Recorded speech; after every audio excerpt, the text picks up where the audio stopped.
We are beginning our first substantive topic in our social problems class, and this is one topic for which I really wish we could have our face-to-face class.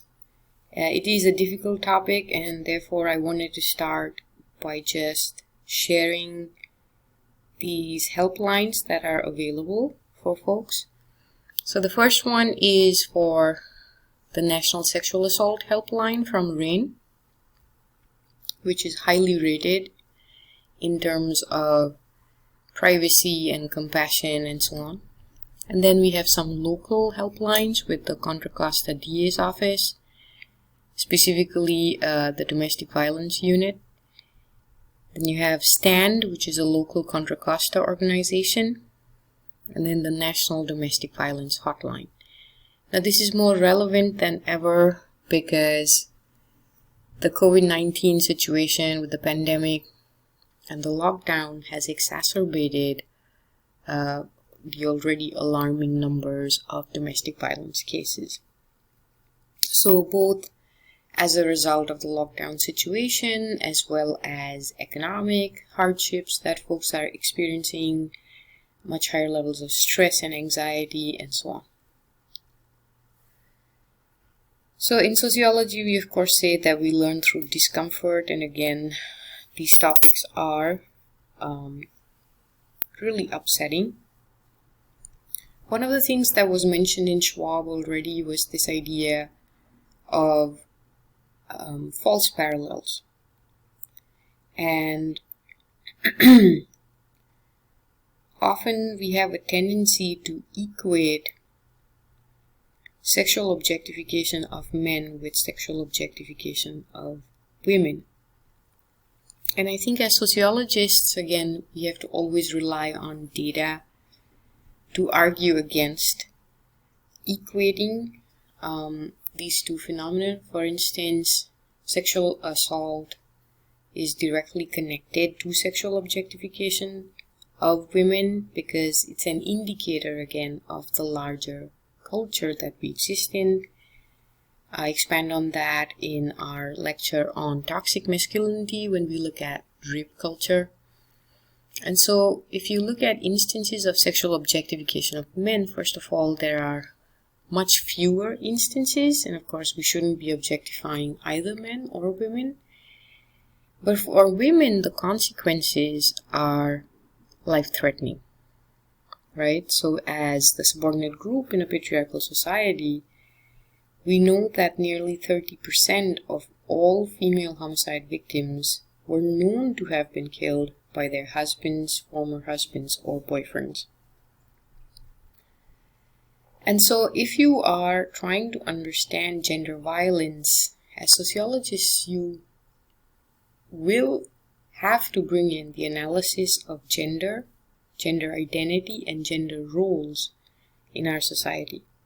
What are those idealized notions of masculinity, and what are the idealized notions of femininity? And as the Tough Guys movies keeps pointing out to you, masculinity is seen as epitomized by violence, aggression. Femininity, on the other hand, is epitomized by submissiveness, and just lack of agency in general, right? To the point where you literally turn into objects. And so, as sociologists, we know again that it's very difficult to keep these spheres or roles in our lives separate, right? So if you are going to consume media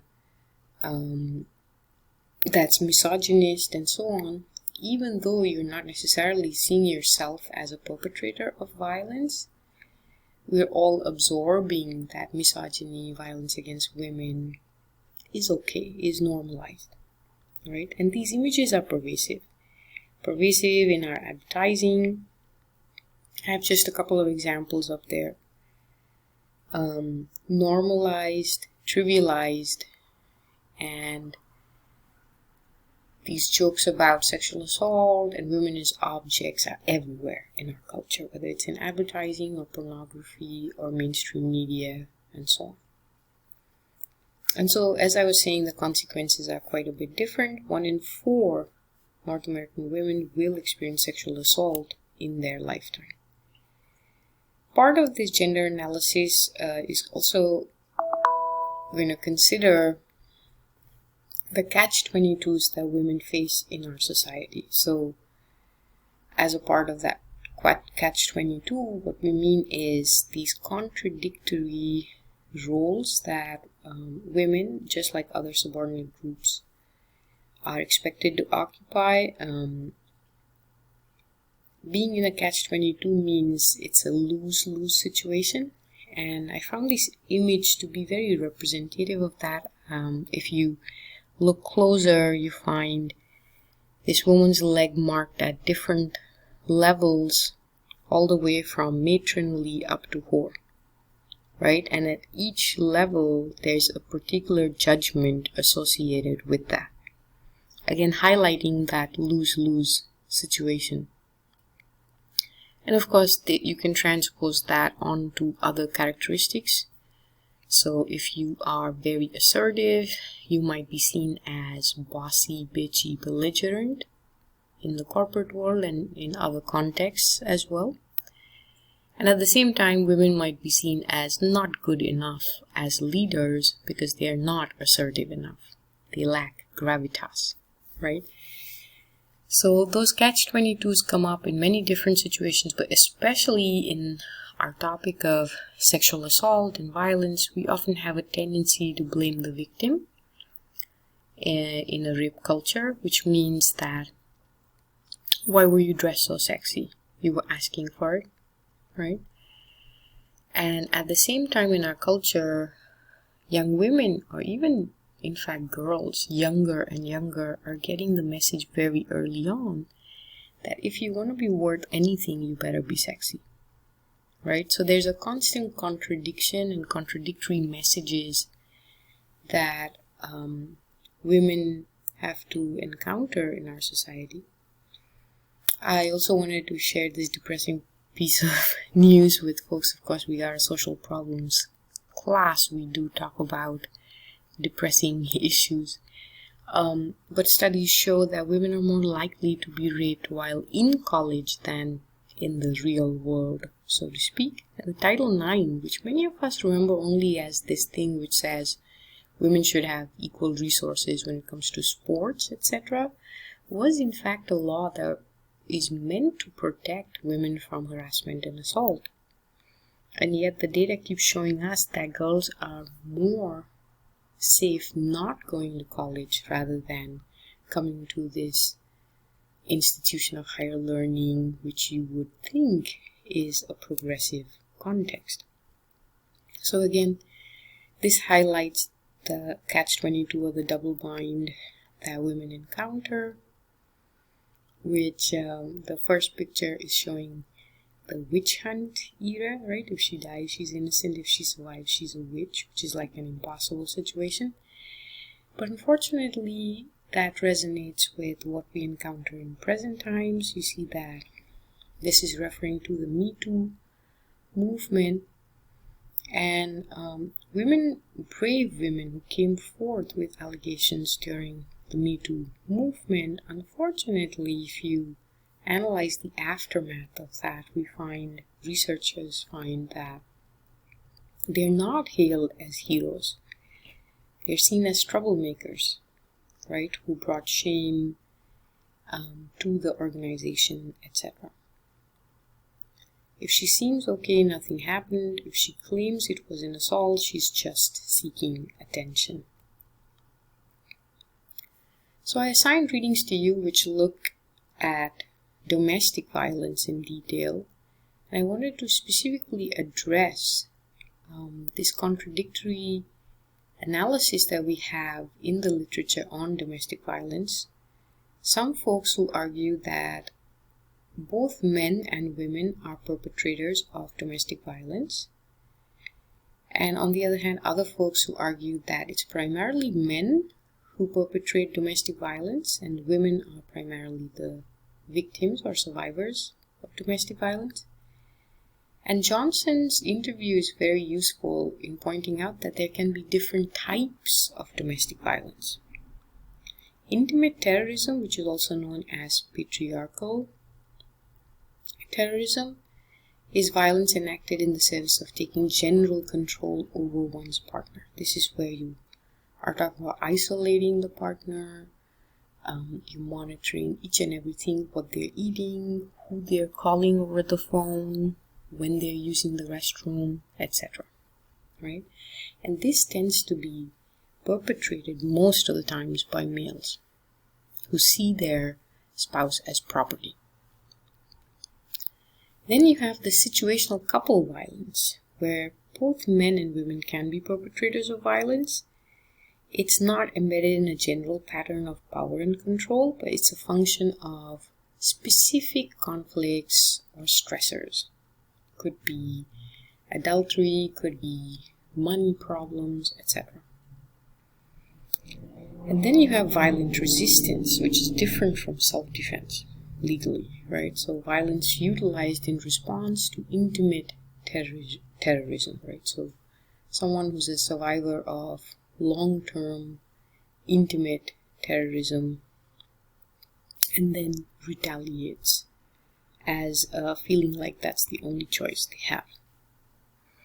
Now, the implications of this are very serious.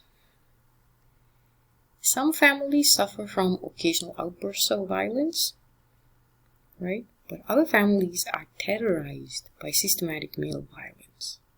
And this distinction can be the difference between life and death, right? Because based on that, we are designing our policies. Based on that, if I am an anti-violence educator, practitioner, I could potentially send a survivor back into a life-threatening situation if I have misread it as just common couple violence, whereas they might be in a patriarchal terrorism situation. So we need expertise and knowledge when it comes to that, and also realizing which of these interventions will be useful, whether it's primary, secondary, or tertiary. Right? So if the problem is already evident, then there's no point using primary or even secondary kinds of interventions where you're talking about education campaigns, etc. Right? So again, it's really important to differentiate rather than using interventions that seem to fit all, right? And a lot of folks point out that we still are pretty old-fashioned in our policies when it comes to intervention. Domestic violence is still very taboo, seen as a private issue that folks don't want to interfere in, and we essentially perpetuate a culture of silence around it. And in fact, it can lead to loss of life, right? Not just suffering of people, traumatized children, and so on, but literally murders, right? And murders are most common in a patriarchal terrorism situation where the partner has decided to leave, right, and go to a shelter. And it's in those cases that the person is most at risk, because the person who is engaging in patriarchal terrorism would rather kill their spouse and children than ever be in a position to not have control over them, to lose them, right?